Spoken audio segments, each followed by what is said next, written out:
Ya, assalamualaikum warahmatullahi wabarakatuh. Waalaikumsalam warahmatullahi wabarakatuh. Jadi di sini kita udah dengan Mas siapa ya Pak? Dengan nama saya Muhammad Esa Putra. Dengan apa ini posisinya di sini?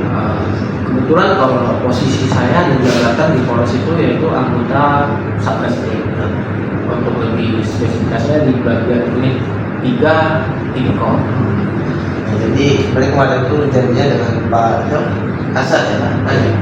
Cuman karena beliau berhalangan digantikan oleh Mas Haji ya. Jadi sebelum masuk pembahasan Mas, ya, kita kan tugas kriminologi dari Pak dosen kami Pak Hikmah. Sebelum masuk pembahasan mungkin cerita-cerita kita dulu ya Pak ya. Oh boleh, apa? Oke, sebelumnya gimana sih Pak sampai itu sebelum menangani kasus-kasus ini ceritanya? Mak juga apa namanya masuk ke polisi terus juga sampai akhirnya menangani kasus-kasus ini. Oh, awal mulanya kan saya jadi polisi itu sebenarnya ya kalau boleh cerita sedikit. Justru saya dari kecil tuh cita-cita saya sebagai untuk menjadi seorang prajurit TNI. Awalnya sempat daftar 2 kali namun mungkin belum rezeki. Jadi adalah masukan dan dorongan dari orang tua untuk motivasi saya, ya udah masa TNI, coba polisi. Kebetulan memang orang tua polisi kan, saya sih ngeliat beda haluan ya. Kalau ada terus, sudah saya ikutin lah saran dan masukan dari orang tua. Mungkin itulah ya doa dan restu dari orang tua, ayah dan ibu itu sehingga saya lulus dan melanjutkan pendidikan hingga akhirnya dilantik menjadi Kapolri. Kemudian setelah jadi Kapolri, saya sempat ditugaskan untuk jaga tahanan. Sama di sini kan ada. Oh ya, saya Polres itu jaga tahanan selama setahun.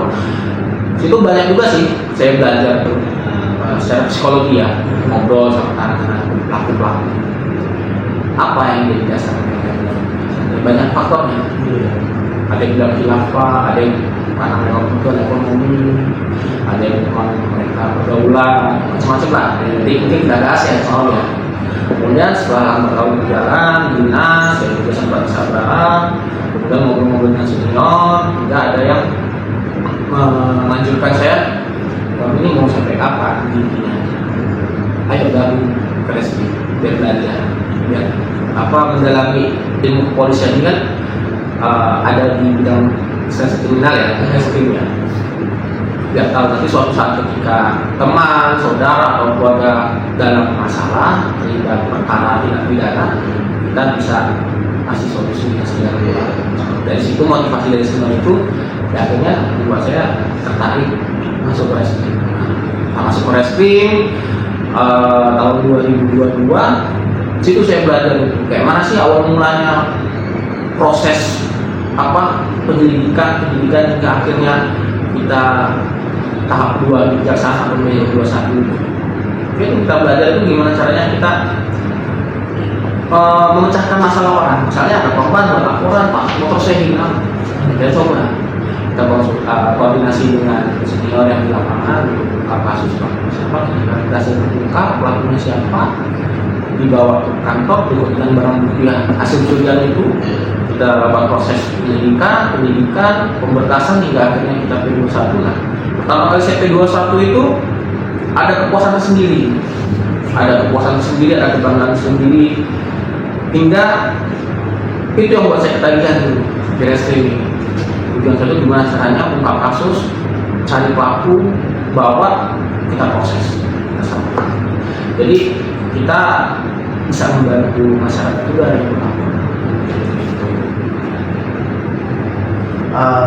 Terus kalau misal tadi kan sampai bilang kan diajar sih kalau misalnya itu kalau kita nggak masuk kita bagian apa? Kalau misal datang polisi, kan di polisi itu ada banyak tuh. Ada fungsi-fungsinya ya, kayak misalnya fungsi kan ada fungsi Reskrim, ada fungsi Intel, ada fungsi Sat Narkoba, ada fungsi Sat Lantas, ada fungsi Sat Sabara. Kemudian di staf itu ada Bak Ren, Bak SDM, Bak Kop, ada skillnya ada si Kopam, si Keu, Sikum, banyak, jawabannya banyak. Jadi kondisi itu nggak cuma jelas sebenarnya kalau kita sudah masuk itu banyak. Tinggal kita pilih kita ini mau kemana sih, jiwa kita di mana. Kita yang memilih sendiri. Iya, kita memilih sendiri. Terus kita mengajukan sebagai ditempatkan. Ada yang memang karena kebutuhan instansi, kebutuhan kantor, kebutuhan komando itu kita ditempatkan. Tapi ketika memang kita memang sudah pingin rasanya belajar, kita mengajukan kiri.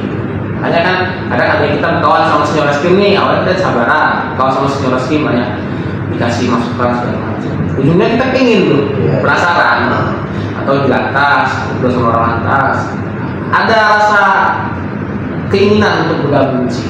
Passionnya di sini. Kira-kira seperti itulah. Kalau kira-kira nggak cocok kan, ya ngapain kita di situ?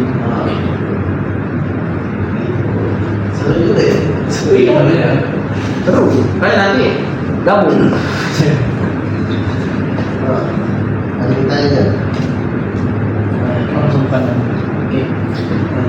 Untuk masalah tindak kriminal ya Pak, biasanya Bapak itu kan pasti sering menangani kasus-kasus nih, terutama misalnya kasus-kasus tindak kejahatan contohnya. Untuk pertanyaan sendiri dari saya Pak, berdasarkan pengalaman Bapak selama bertugas di sini, jenis kejahatan apa yang paling sering terjadi di wilayah, contohnya di Lampung Utara ini sendiri? Oke, tuh jenis-jenisnya ya. Yang sering saya temui selama ini itu yang pertama itu kecurangan atau kecurangan anak. Kalau dulu pasal yang sering didengar orang itu 363, ngomongnya 363. Nah, kalau sekarang kita nggak tahu HP baru tahun 2035 atau kalau HP nasional ya, itu masalah sudah ganti jadi 477. Nanti kawan-kawan bisa buka, kita sama-sama belajar unsur-unsurnya apa sih.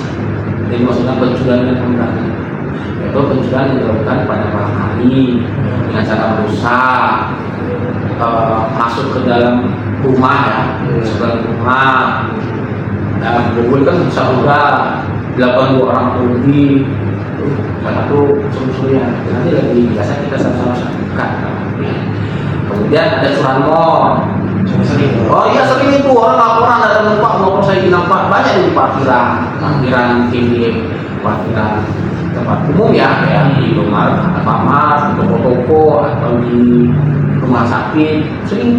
Berarti di daerah itu sering ya Pak mengalami pencurian motor?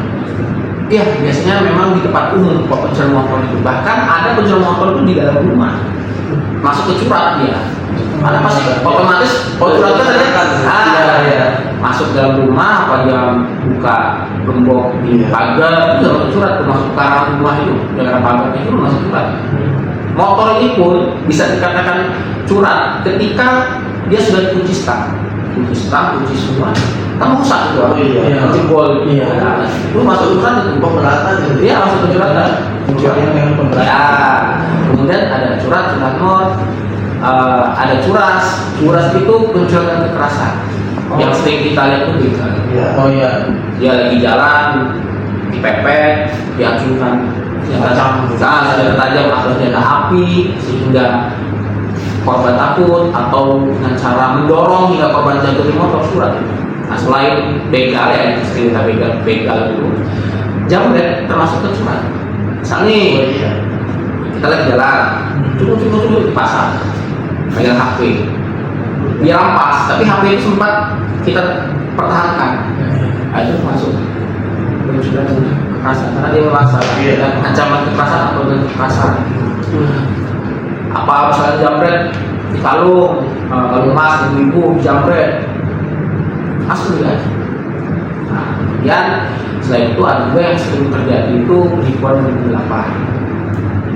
Nah, orang yang awalnya ngasih janji manis, atau hilang. Banyak modusnya, banyak janji manis. Itu ada yang konvensional itu langsung datang tatapan muka buat perjanjian, misalnya dengan Mas ada saya selalu terduga pelaku nih, Pak, saya muncul uang sifat 10 juta untuk modal saya usaha jual ikan karena bahasanya. Setelah saya kenal deket, sudah tahu, kasih aja lah Tapi diketahui misalnya ada kawannya yang lihat, nah, oleh saya uang itu nggak saya gunakan untuk modal usaha, tapi saya gunakan untuk misalkan saya untuk judi, narkoba, ya udah, nah juga itu penipuannya kan di urusannya ada tuh, terus rangkaian yang bohong, terus menggelapannya ya uang yang dari hasil saya dapat itu, uang itu kan bukan hasil dari tindak kejahatan, bukan hasil yang mencuri, kan diberikan, kan selalu diberikan karena ada serangkaian kata bohong, makanya penipuan dan penggelapannya biasanya berkaitan. Oh berarti kalau kita minjam gitu apa namanya minjemin gitu ya, terus orang itu nggak bayar, itu bisa kita laporkan dengan dugaan penipuan yang ada itu. Makanya tapi kan kita lihat juga syarat-syaratnya bisa dilaporkan, kerugiannya berapa, terus dia bener nggak sih uang itu dipakai sesuai dengan janji dia. Makanya biasanya ada orang di sini koordinasi dulu dengan KSD, laporan itu dulu. Kita dengar dulu ceritanya seperti apa. Biasanya kita sudah pernah didatangi dulu terduga pelaku ini. Sudah Pak, dia bilang nanti udah. Misalnya kalau misalnya dia nanti dibuat surat pernyataan, dia kapan mau mengembalikan uang itu, tinggal dulu. Itu. Jadi nanti surat pernyataan itulah yang jadi bukti pendukung lah untuk laporan itu. Oh bahwa dia ini sudah berkali-kali dan terlibat surat pernyataan itu, dia tidak pernah janjinya loh sampai nanti ibu yang tertuang di surat pernyataan bisa kita makanya hati-hati nih buat kawan-kawan yang sering minjem uang sama kawannya, apalagi dengan nominal yang besar, bisa kena tidak hukum ya. Terus ada juga yang sering terjadi aniaya atau pemberontakan. Penganiayaan itu sering itu karena kita cuma main-main nih, main-main kita candaan, kalau kata orang ekonomis kongkongikan. Tapi kadang kita nggak tahu nih orang yang ada bercanda itu posisi hatinya kayak mana sih. Dia lagi banyak pikirannya atau apa dia lagi udah tersinggung dia nggak terima ya berantem kan. Dulunya kalau berantem ya saling lapor, kalau misalnya keduanya sama-sama berantem atau satunya nggak melakukan perlawanan ya dia buat laporan penganiayaan, atau misalnya pelakunya lebih dari satu dia pengeroyokan, itu jelas juga bisa ditahan juga itu. Nah, kemudian selain itu juga ya masih banyak lah kayak cabul juga bisa dilakukan. Kalau dari saya nih, Pak, mau nanya ke faktornya Pak. Oke. Kenapa sampai bisa nekat loh seseorang melakukan tindakan kejahatan kriminal ini Pak? Atau emang faktor ekonomi, lingkungan, atau pergaulan dan yang lain? Seperti yang sudah dengan Mas Bang Meli sampaikan, betul itu. Suatu tindak pidana itu bisa terjadi karena ada faktor. Salah satunya faktornya itu faktor ekonomi. Nah, faktor ekonomi biasanya pelaku-pelaku ini karena kebutuhan ekonomi keluarga ya, dia nggak punya uang, kebutuhan mungkin makan di rumah atau di susu anaknya, di popok anaknya belum ada, dia buat nekat karena sudah buntu, sudah nggak ada jalan keluar lagi sehingga dia nekat melakukan tidak pidana kejahatan, misalnya kayak mencuri, lagi barang orang lain, melakukan penipuan apa. Selain faktor ekonomi juga ada faktor-faktor lain, kayak tadi Mas Willy bilang, ada dari faktor lingkungan. Kenapa faktor lingkungan? Contoh, seorang laki-laki ya, kita katakan dewasa selama 20 tahun, tapi dia bergaulnya dengan dengan orang-orang yang mempunyai atau memang kebiasaannya itu mencuri. Nah, pasti ada suatu saat dia diajak. Ikut saya aja, kalau enggak awalnya nggak kasih tahu mau ngapain kan, diajak berhasil sekali 2 kali dia dikasih bagian kok enak dari uang ini, lama-lama terusan itu faktor lingkungan. Terus ada juga faktor kurangnya literasi maksudnya itu SDM rendah ya, kalau kurangnya pendidikan. Sekarang ini zaman sudah digitalisasi, sekarang sudah berbasis internet ya, kita kan semakin berkembang ya semakin harus banyak belajar. Mana sih sekarang tempat yang mau menerima lulusan SD, maaf yang ngomong lulusan SD itu menjadi apa? Paling ya apa? Jadi guru kasar, kerja kasar lah ya, ada petani kalau misalnya karena dia merasa kerjanya gitu-gitu aja, penghasilannya tetap nggak bertambah, pas-pasan, sedangkan harga kebutuhan ini inflasi naik terus. Nah, jadi dia itu tadi balik ke yang sebelum saya jelasin, mungkin di otak dia sudah begitu, ya nekat melakukan kejahatan karena tuntutan tadi. Dan juga kalau misalnya pelakunya anak-anak, kayak mana? Kalau misalnya pelakunya anak di bawah umur, salah satu faktor itu ya selain faktor lingkungan pergaulan, faktor ekonomi, dan juga adanya faktor namanya pengawasan dari orang tua. Kalau misalnya orang tua selalu mengawasi anaknya pergaulannya siapa, atau memang kebutuhan hidupnya dicukupi, ya saya rasa tidak bakal salah jalan. Ya kira-kira segitulah ya untuk faktor ekonomi. Ada lagi faktornya, satu saya ketinggalan. Kalau memang dia sudah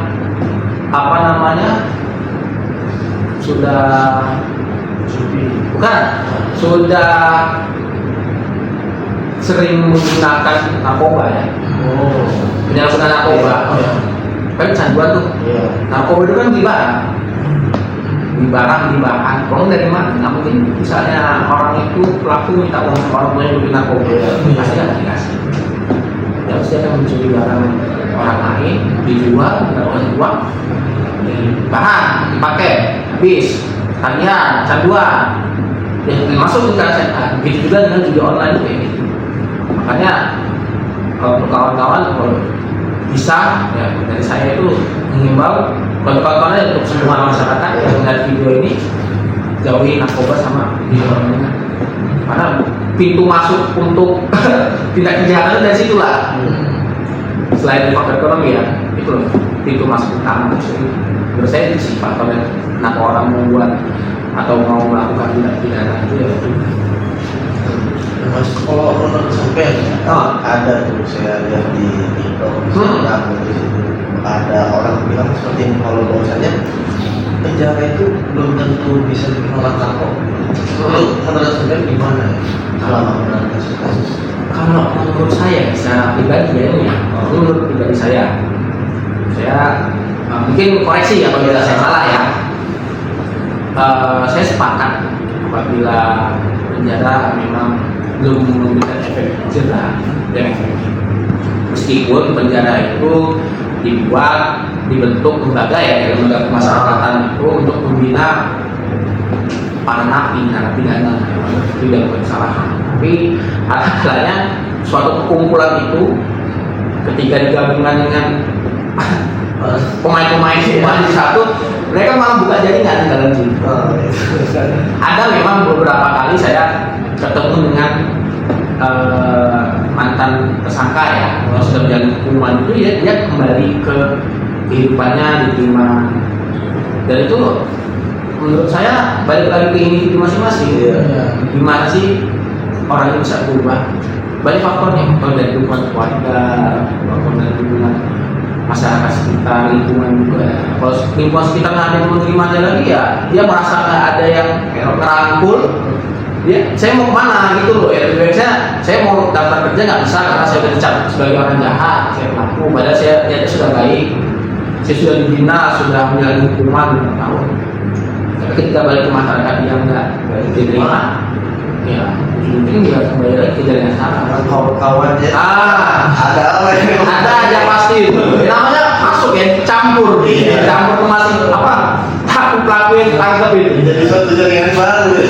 Iya, apalagi pemain-pemain narkoba main, ya kalau main mudah-mudahan bisa kembali ya. Tapi kalau sudah ke bandar-bandar itu, yang menurut saya pernah ngobrol dengan salah satu bandar pas saya kerja, saya juga sering ditahan, saya ngobrol dengan orang itu, dia nggak bisa kembali bisnis itu.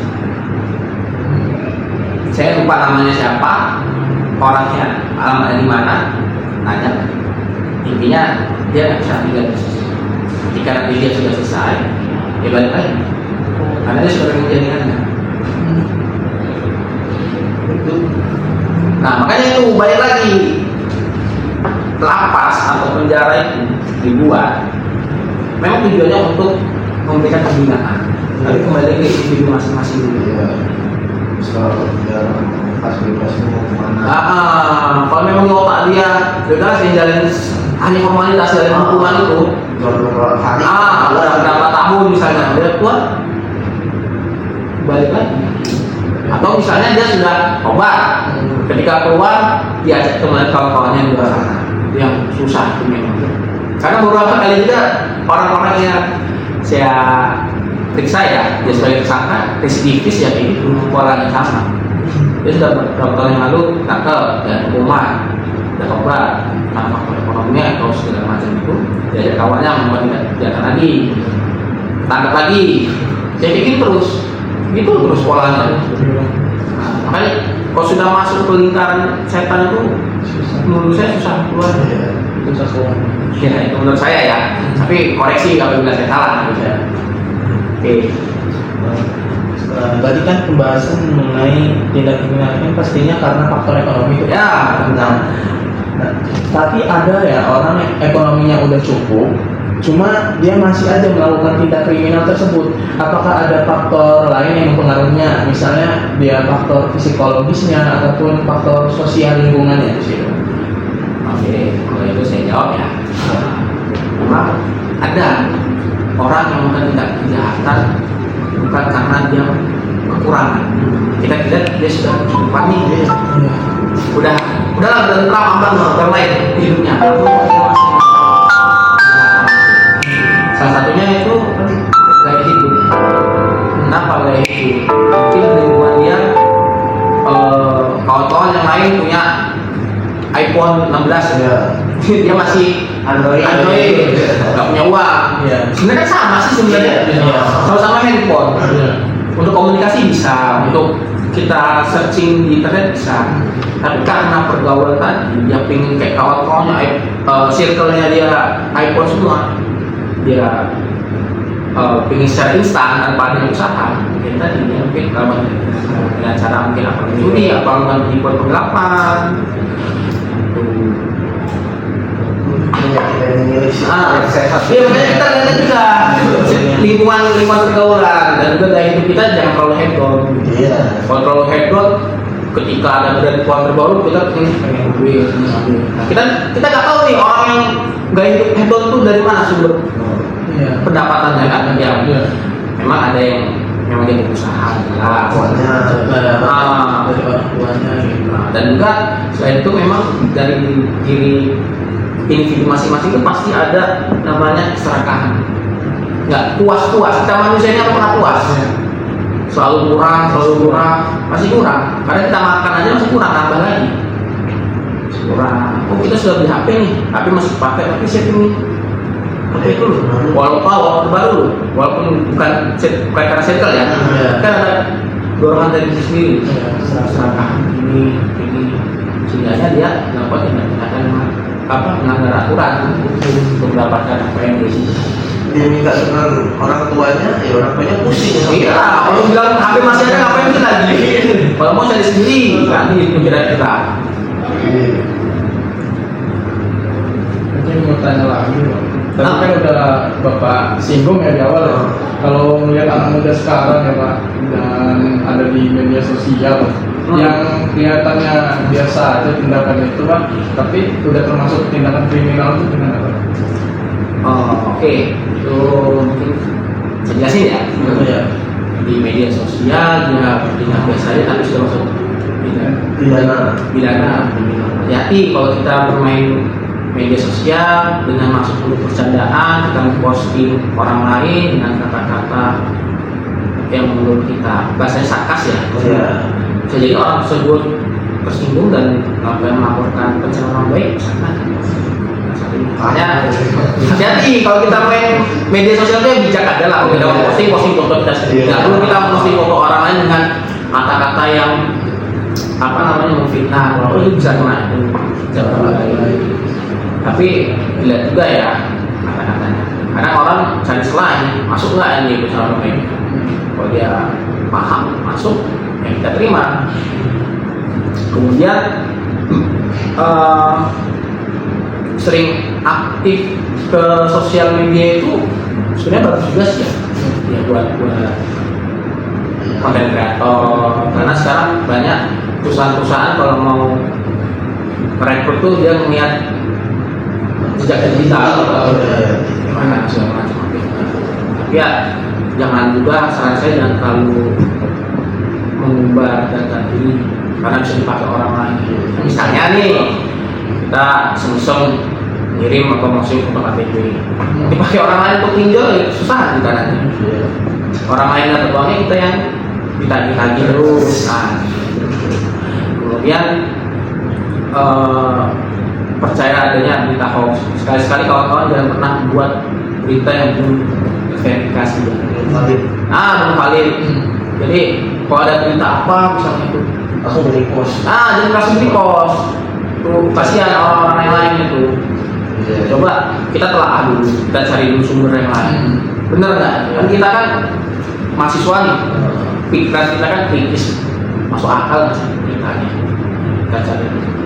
Ada yang memang orang lain itu membuat berita itu untuk menjatuhkan orang lain, misalnya. Makanya dikira-kira lah. Nah kemudian pasti kawan-kawannya ada yang punya akun fake, baik itu di Instagram atau di TikTok, untuk scrolling akun-akun orang lain. Pasti akun itu nggak mungkin kita gitu. Mau stalking lah kan? Kita mau stalking, lah kita pakai akun utama, isi berarti kan? Pasti akun fake. Nah, akun fake ini juga banyak digunakan juga salah gunakan itu sama orang-orang. Jadi saya kawan-kawan bijak dalam menggunakan media sosial. Tidak sampai apa yang tadinya niat kita hanya untuk bercanda, ternyata kita bagus, dipelintir oleh segelintir orang sehingga kita tidak kena masalah. Nah Pak, ada nggak sih Pak sekarang ini modus kejahatan yang sering, tapi masyarakat ini nggak sadar gitu kalau misalnya mereka itu menjadi korban. Waktu itu salah satu contohnya kebetulan saya pernah dinas di Babinkamtibmas. Salah satu warga saya itu lapor lah saya pas saya lagi masuk ke desa. Pak, uang saya kekuras Pak, yang ada di dana. Kayak mana Pak D? Ceritanya ini Pak, aku dikirim lewat WA link. Dia bilang saya dapat hadiah. Masuk ke link ini, suruh isi data dirinya di situ, dipencet link itu, diisi data dirinya. Habis itu nggak jadi apa-apa selain sini. Nggak lama dari sini itu, yang akun dananya itu, yang tadinya ada 600.000 hilang, habis. Nah itu pencurian data itu cybercrime itu, hacking lah ya. Ada lagi beberapa orang dalam WA itu membajak akun WA terus ngirim ke orang lain seolah-olah dia mau nikahin anaknya, ngirim PDF. Untuk undangan. Untuk undangan, tapi bikin PDF ya. Iya. Hati-hati itu. Itu bisa terjadi. Ini juga nge-hack sistem HP, masuk akun handphone segala macam.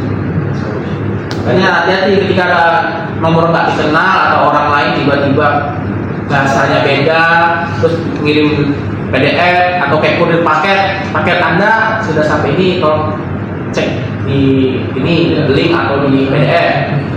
Itu tuh apa sih kacau juga, kayak semacam virus lah meretas sistem di HP kita, jadi dia tahu akun m-banking kita itu apa, berikut dengan passwordnya, kemudian dikoneksi dengan dimasukin oleh orang lain, verifikasi, dikuras habis. Jadi hati-hati kalau misalnya mendapat link-link nggak jelas atau file-file nggak jelas, bisa jadi virus untuk orang tua ya. Itu kan selain link itu kan biasanya ada yang para hacker tuh nyamar Pak. Dia itu misalnya dari kantor pajak nih. Nah dia kantor pajak ini menghubungi si korban untuk melengkapi data pribadi. Sedangkan si korban ini tuh data pribadi untuk pajaknya itu udah selesai tuh. Ini udah selesai tuh data pribadinya. Tapi si hacker ini yang menyamar sebagai hacker pajak itu tetap memaksa, dan otomatis kan korban bingung tuh. Jadi mau nggak mau mengikuti arahan dari dia dengan cara video call itu Pak. Nah itu kan termasuk juga salah satu cara hacker melewat video call gitu ya. Itu salah satu bentuk scamming ya. Iya. Kalau menurut saya, saran saya secara pribadi kepada kawan-kawan apabila ditemukan hal yang sama, kita nggak perlu terlalu merespon lah. Kita langsung bertanya ke kantor pajak. Kita langsung konfirmasi. Karena kita ada kantor pajak nih. Berarti kalau punya kerja sehari, kalau kita datang terus kita konfirmasi, Pak Bu benar nggak ini dari kantor pajak? Dibukin aja ini. Saya dihubungin terus. Saya takut ini keluar. Itu aja langkahnya. Menurut saya ya, langkah terbaiknya kita konfirmasi ke instansi yang berkaitan gitu. Misalnya dia melaksanakan direktorat kepajakan, DJP, kita langsung sana. Bener nggak? Sedangkan saya merasa saya sudah atau nggak pernah melakukan hal ini. Tadi kan kita bahas tentang apa namanya faktor ekonomi, faktor lingkungan.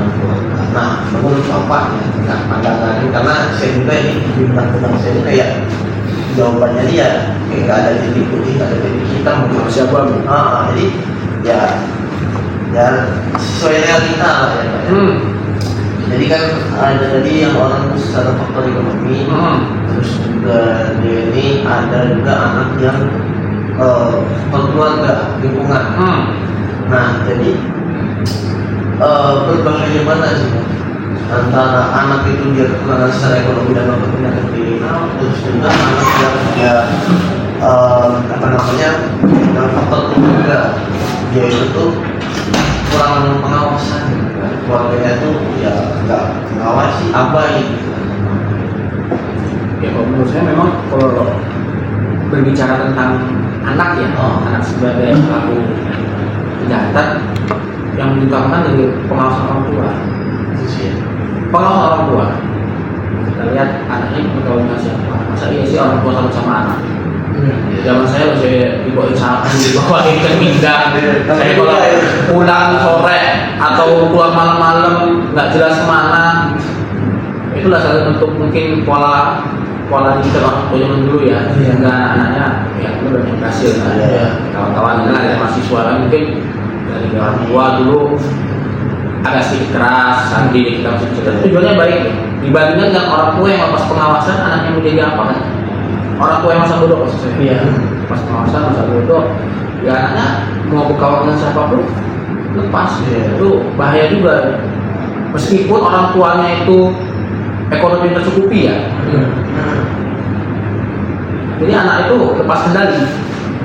Ya, mau apa, mau lawannya segala macam, mabuk-mabukan. Dan juga mabuk-mabukan itu awal mula dari pemakaian narkoba ini. Jati yang mabuk. Iyalah, mabuk-mabukan apalagi sedikit organ gitu ya. Semua organ mabuk-mabukan, sedikit kawan. Kenapa? Kalau misal ada anak ya, jadi apa namanya, dia ini jadi korban, misal wanita misalnya, ya. Terus juga keluarganya ini nggak bisa dia jadikan tempat bersandar gitu. Karena kan bingung ya, kalau dia anak perempuan kan rawan kan Pak. Kalau mereka mau ke siapa cerita, ini keluarganya kurang open juga ya. Berarti kan bisa jadi dia itu bisa jadi korban baru di kejahatan lainnya ya. Kalau kayak berkenaan dengan ini ya korban anak ya, kalau korban anak apalagi perempuan, anak-anak misalnya dia korban pecah belah, ketika dia tidak bisa cerita dengan keluarganya, masa iya sih di antara bapak atau ibunya nggak ada yang membela dia? Secara naluri pasti membela salah satu ini. Misalnya kedua orang tuanya ini merantau, ya korban ini ikut sama siapa? Misalnya sama bibinya atau sama mbahnya bibinya lah yang masih muda kan. Ya bibinya jadi malu laporan. Sering kok sini diwakilin oleh bibinya. Orang tuanya mana? Biasanya kami tanya orang tuanya kemana pada saat ingin buat laporan kan. Orang tuanya merantau Pak, luar negeri, di luar kota, dua-duanya. Sekarang ikut sama siapa? Sama bibinya. Ya bibinya bisa buat laporan sebagai wali. anak itu jadi korban atau diambil saksi, jadi